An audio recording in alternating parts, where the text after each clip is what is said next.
So I would say that we need to be protecting something like a third of the seas from exploitation and harm.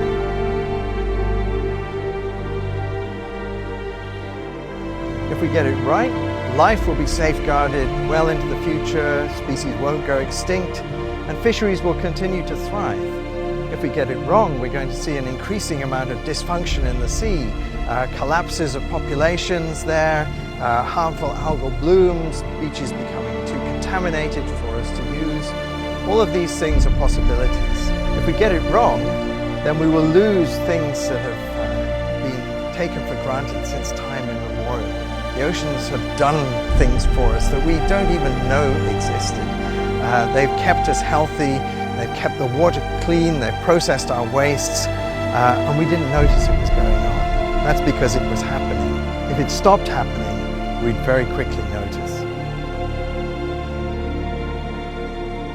For fish, it's possible to do that, or observation. So people might say it's all right to protect 30 or 40% of the oceans to protect nature, but if we're going to fish productively, then we can't protect anything like that much. One of the really interesting findings from the study is that the amount that we should protect to benefit fisheries, forgetting all about nature conservation, is the same. It's up there in the range of 30 to 40%. So safeguarding fisheries and safeguarding nature are not incompatible at all. We can achieve them both by creating the same networks of marine protected areas.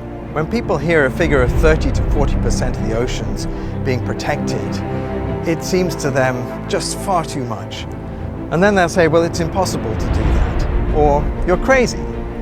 But maybe we were all crazy thinking that we could get by without protecting that much of the sea. If you think about it, for the great majority of the history of planet Earth, ocean life has thrived without any human exploitation. Now we're chasing them down with industrial fishing boats, and is it a surprise that they can't cope?